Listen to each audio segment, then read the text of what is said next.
Na hii ni sehemu ambayo tunaweka maswali yote yanayohusiana na mazoezi, chakula, utunzaji wa ngozi na afya yako kwa ujumla. Well, katika video ya siku leo nitajibu maswali mengi ambayo umeniuliza katika channel hii, sehemu ya comment. Yes, ni maswali mengi, kwa hiyo nitajibu yale ambayo nitaweza kama kawaida. Na kama sitajibu swali lako, niachie pia sehemu ya comment. Na sio hivyo tu, kuna wale ambao wanaangalia status zangu, niliwapa pia nafasi ya kuuliza maswali kama kuuliza swali alafu halijajibiwa. So leo nitajitahidi nijibu mengi kadiri ninavyoweza. So yeah. Maswali ambayo ni ya muhimu actually. Na mtu anapouliza swali unamjua kabisa huyu ni mfuatiliaji mzuri wa channel yetu na I just feel good, you know. Na nataka kumuelezea hainipi uvivu. Katika video ya kuongeza makalio na hips kuna swali kwamba karanga lazima ziwe mbichi au hata za kukaanga. Karanga kwa mtu yote anayeongeza mwili au anayepunguza mwili anatakiwa atumie karanga mbichi au karanga za kuchemsha. Kwa sababu karanga ukizikaanga au mbegu zingine ambazo zimekaangwa, yale mafuta mazuri huwa yanabadilika, yanakosa mafuta mazuri tena. So tunashauri utumie karanga mbichi au za kuchemsha. Kama unaongeza mwili tumia kiasi kikubwa, haina shida. Gramu 100 kwa siku sio mbaya.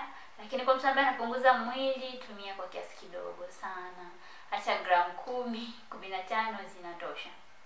Kwa sababu zina calories nyingi.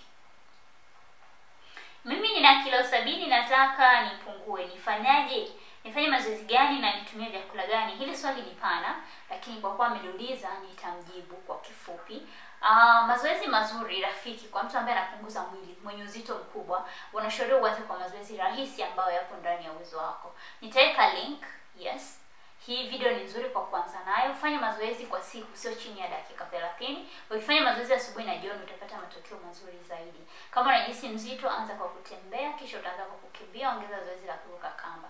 Na kwa upande wa vyakula, angalia video hii ambayo nimeelezea vyakula unavyotakiwa kuvizingatia na vipi ambavyo unatakiwa viepuke pindi unapopunguza mwili. Okay?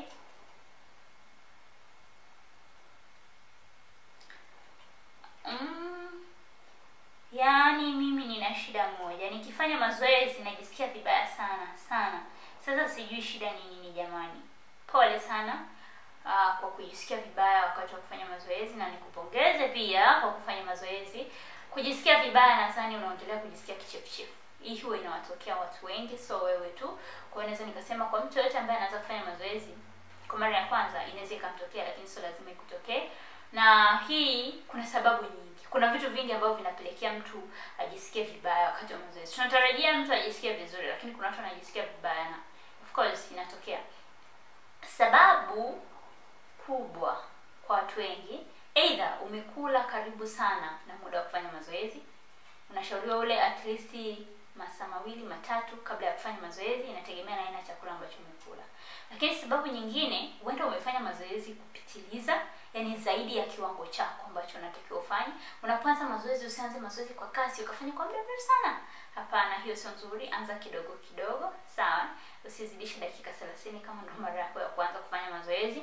Lakini pia unapokuwa katikati ya mazoezi kisayansi kwamba mzunguko wa damu unaweza kubadilika kwa kiasi kikubwa. Damu ambayo ilikuwa inasafiri kuelekea kwenye organs za kwenye abdomen inaweza kubadilika ikawa inasafiri zaidi kuelekea kwenye misuli, yani ukupatie flow ya damu kwenye misuli zaidi na kwenye skin kuliko kwenye abdomen organ. Sasa ikitokea hivyo, ikitokea badiliko hilo kwa asilimia kubwa, inaweza kukufanya ukajisikia kichefuchefu au ukajisikia kizunguzungu. Yaani hali kama hiyo inaweza kutokea kulingana na badiliko hilo. Kwa hiyo ni kitu ambacho kinaweza kikatokea. Na kikikutokea basi nakushauri uache kufanya mazoezi mara moja na upumzike, ujisikilizie, yani uangalie unaendeleaje. Chukua maji kidogo, uweke ndimu kidogo, na usinywe hapo kama ulikuwa unafanya mazoezi ya kuruka kama mapigo ya moyo hapo kasi. Subiri dakika 5 au dakika 7 unywe kidogo maji, yale yanaweza kukusaidia kurudisha katika hali yako ya awali. Natumai nimejibu swali lako. Samani, mimi nafanyaga mazoezi yako ya hips na makalio kila baada ya siku moja. Nifanyeje hiyo siku ambayo sifanyi mazoezi ya shepu? Naweza nikafanya ya tumbo. Well, Kwanza nimpongeze sana kwa kuelewa. Yaani kwa kufanya mazoezi kuruka siku moja ya makalio, na maana anaelewa kwa nini anafanya hivyo. Na tumeshaelezea kwamba ukiwa unafanya mazoezi ya kuongeza makalio au ufanye mfululizo. So unaruka siku moja. Hiyo siku moja ambayo unaruka ni vizuri ukafanya mazoezi ya mikono, mwili wa juu au tumbo. Lengo la kuruka ni kwamba usirudie mazoezi sehemu ambayo umeifanyia mazoezi jana kama unataka ikue. Kama leo umefanya msuli huu, kesho utafanya msuli mwingine. Ila mazoezi ya tumbo unaweza ukayafanya kila siku, hayana shida. Ila kukuza makalio ndio unaruka nini siku moja. Sasa kauliza hiyo siku moja ambayo afanye nini? Anaweza kufanya mazoezi ya tumbo au mazoezi ya sehemu zingine za mwili. Okay? Lengo ni kuacha ile sehemu uliyofanyia mazoezi jana ifanye nini? Irikave, ikue. Ndugu wangu, naomba nikuulize, mimi nimefanya mazoezi ya squat kwa ajili ya kuongeza mapaja na kupunguza tumbo. Kwa kuwa sipendi kupungua sana, sasa nilikuwa napata maumivu sana kwenye mapaja, nikavumilia huku nikiendelea kufanya mazoezi yangu. Sasa leo nimefanya pale ninapochuchumaa, nasikia mifupa ya paja inatoa sauti. Hapo ndipo ninapoogopa maumivu hapo tena niendelea uniache. Kwanza huyu nadhani nilimjibu hapa. Lakini kwa manufaa ya watu wengine, nilimjibu nikamuuliza swali, hajanijibu. Ila unapofanya mazoezi, maumivu ya misuli ni kawaida kwa siku za kwanza, au pale mtu anapobadilisha aina ya mazoezi, au anapofanya mazoezi labda gym, anaongeza uzito. Na maana unachana zaidi misuli, kwa resistance inapozidi kuwa kubwa, maumivu ni kawaida. Na hii huwa ina last 1 to 2 week kwa mtu ambaye anaanza mazoezi. Lakini kila mara utakapoongeza resistance, maumivu yataendelea. Kwa kama unahisi maumivu wakati wa mazoezi, usijali, usiogope, ni kawaida. Lakini sasa huyu kaniambia anahisi mifupa. Nadhani ni kwenye goti. Zile sauti ambazo zinalia kaka. Ukisikia hiyo sauti, sio kama inatokea kwenye paja. Paja kama paja hamna joint katikati huku ambayo itakuonyesha, ambayo itaweza kuleta sauti za kaka, ni goti. Most of the time inaonyesha kwamba hauna fluid ya kutosha ile kwenye goti. Kwa yes, natakiwa ile vyakula kama bamia na ile karanga pia ni nzuri kwa ajili ya kuongeza fluids kwenye goti, uache kusikia hiyo sauti. Okay, so paja katikati nadhani.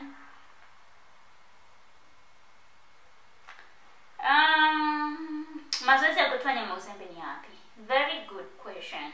Mazoezi ya kutoa nyama uzembe ni mazoezi ya cardio. Na cardio nzuri ni ya high interval intensity training. Okay? Nikisema hivi namaanisha kwamba ni haya mazoezi ambayo tayari unaona kwenye channel hii. Unafanya zoezi labda sekunde 40, unapumzika sekunde 10, unafanya sekunde 40, unapumzika sekunde 10, na mazoezi ambayo yanakufanya mapigo yako ya moyo yanaenda kasi, mazoezi ya kurukaruka, kukimbia. Haya ndio mazoezi ambayo yanaondoa nyama uzembe. Usikazane tu kufanya mazoezi ya kubinya tumbo. Unafanya mazoezi ya tumbo, my dear, mazoezi ya tumbo pekee yake hayatoi tumbo. Mazoezi yanayohusisha kurukaruka na kukimbia sana ndio mazoezi ambayo yanatoa manyama uzembe ya mwili mzima. Mazoezi ambayo yanakunja mwili, kutumbo, whatever, ni kwa ajili ya kukaza tu misuli ya eneo hilo. Guys, nesi video itakuwa ndefu. Najitahidi isiwe ndefu. Naomba niende kwa watu wa WhatsApp. Niangalie swali la mwisho hapa.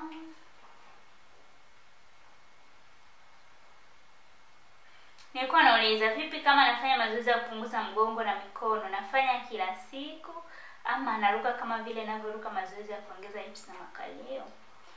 Guys, mazoezi ya kupunguza mwili ni vizuri kufanya kila siku, yana shida. Siku 5 hadi 6 kwa wiki, of course. Lazima uwe na siku 1 au 2 kwa wiki za kupumzika. Hivyo ndio unaweza kupata matokeo mazuri. Na kama una mafuta mengi mwilini, hakikisha unapunguza kwanza mafuta kabla hujaanza kuongeza hips na makalio, labda kama unafanya gym. Kama nyumbani tu, punguza mwili wako vizuri, kisha pungua, ndipo utafanya mazoezi ya kuongeza makalio na hips, kwa sababu vinakinzana kwa sehemu kubwa upande wa chakula. Hips na makalio kula sana. Kupunguza mwili, punguza chakula. Sasa wewe fanya mazoezi ya makalio na hips afu upunguze chakula, ule kinachotokea tapungua. Makalio yako yaliyokuepo yana disappear, yanaondoka pia. And guys, anyway, naomba nisingize mada zingine, video itakuwa ndefu zaidi.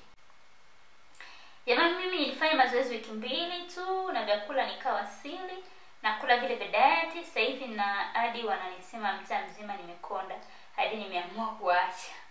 Maana na ongelewa vibaya sana. Okay guys, hii inatokea unapokuwa unapunguza mwili. Kuna watu wanaenda zaidi, yani anajinyima kula sana, kula vyakula vya diet. Of course sio vyakula vya diet, ni vyakula ambavyo ni vizuri kiafya, haviwezi vikakudhoofisha kama utaweka katika kiasi kizuri. Kwa hiyo sasa unachoshauriwa ni kwamba utakapoamua kupunguza mwili, anza kupunguza kidogo kidogo. Usipunguze mwili kwa kasi sana, na pia usishinde njaa. Chagua vyakula vizuri ndio, lakini hakikisha unapungua taratibu. Ukipungua taratibu, mwili wako utapungua vizuri, una digest, unakaa katika shape nzuri. Ukijinyima kula, ukila chini ya kiwango, utadhoofika. Lakini vile vile nikwambia kitu kimoja. Unapoanza kupunguza mwili, kuna mabadiliko mengi ambayo yatatokea ndani ya mwili wako. Usisikilize maneno ya watu. Most of the time huwa yanakatisha tamaa, okay? Mtu mwingine atakwambia unapendeza, mwingine atakwambia unaumwa, mwingine atakwambia. So hakikisha unapopungua, kama unajiona uko okay, kama unajiona uko vizuri, kama unajisikia vizuri, unajisikia uchovu, unajisikia kuchoka, unajisikia mwepesi, ni vile tu umepungua na mwingine anaona kupungua kwako ni vibaya. Don't give a fuck, okay? Yaani jiangalie unavyojisikia, usimsikilize mtu mwingine. Hata kufanya wewe uendelee kuwa chibonge, mwisho siku kwambia shoga yangu, ulikuwa unajua pasuka. Yaani ni vigeugeu. Ajua. Kwa hiyo dada ambaye ameniuliza swali, si ni swali au nataka ushauri, lakini nataka kuambia kwamba anza kupungua kidogo kidogo. Kama ni vyakula, anza kupunguza taratibu na pia utapungua vizuri. Lakini kama mwili wako unajiona upo sawa, ila kuna mtu anajihisi upo sawa, don't give a fuck. Endelea kufanya mazoezi na endelea kuzingatia vyakula. Okay?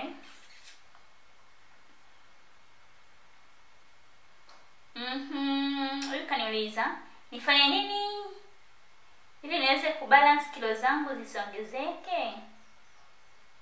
And dawa ya kutoa michirizi, naona tumbo linapungua, michirizi inazidi kuwa meusi. Okay? Kwanza ufanye nini ili uzito wako usiongezeke? Cha kwanza, epuka vile vyakula ambavyo ni sio vizuri, mfano nafaka zilizokobolewa, vyakula vilivyokaangwa, na vyakula vingine ambavyo vimeongezewa sukari, matumizi ya pombe, beer, soda, whatever. Hivyo vyote natakiwa viepuke. Kisha zingatia nafaka ambazo hazijakobolewa, kula mboga kwa wingi, kula matunda, balance kiasi cha chakula. Hiyo ndio njia pekee ya kufanya usiongezeke uzito wako. Kunywa maji vizuri, pata muda mrefu kupumzika, na ukipata nafasi nenda katembea au fanya mazoezi yako dakika 30, sio mbaya. Utaweza kudhibiti uzito wako. Yaani chukulia kama mtindo wa maisha, okay? Hilo ni swali la kwanza. Swali la pili ni kuhusu michirizi guys. Kwanza nikwambia michirizi sio ugonjwa. Hata bodybuilders, hata bodybuilders wanaofanya mazoezi, watu whatever, wana hii michirizi. So kitu cha yaani ni body shaming. I don't know why, lakini sawa. Kuna namna ya kuipunguza. Unapokuwa unafanya mazoezi, mwili wako unazidi kufanya nini? Unazidi kukaza. Kwa unapokuwa unafanya mazoezi ya kukaza nyama za mwili, na michirizi yako pia itafanya nini? Itafifia. Sawa Lakini sio kitu ambacho kunatokea kukunyima usingizi. So ambacho naweza nikushauri ni kwamba fanya mazoezi ya body toning, ya kukaza mwili, na michirizi yako itafanya nini? Itapungua. Lakini kuhusu matumizi ya dawa, upake sijui nini, I don't really advise that. Sishauri. So fanya tu mazoezi, kadiri mwili wako unavyozidi kukaa vizuri, na michirizi yako itafanya nini? Itaisha. Maswali ni mengi, sijajua kama nitamaliza. Mimi naomba kuuliza, ni mafuta gani unatumia usoni? Well guys, mnaonaje uso? Ngozi yangu iko vipi? Sina miujiza ambayo ninaitumia. Natumia mafuta ya shea butter kwa sasa hivi. Okay, nilete au? Sina vitu vingi sana ambavyo napaka usoni. Guys, ukitaka uso wako usiharibike, usiweke mambo mengi sana. Kama unahisi uko very sensitive, tumia kitu kimoja. Osha uso wako vizuri, safisha uso. Nitatengeneza video ya jinsi ninavyotunza ngozi yangu, skin care. Nadhani hiyo itawapa maelezo zaidi, lakini kumjibu huyu, mimi natumia mafuta shiambata. Okay?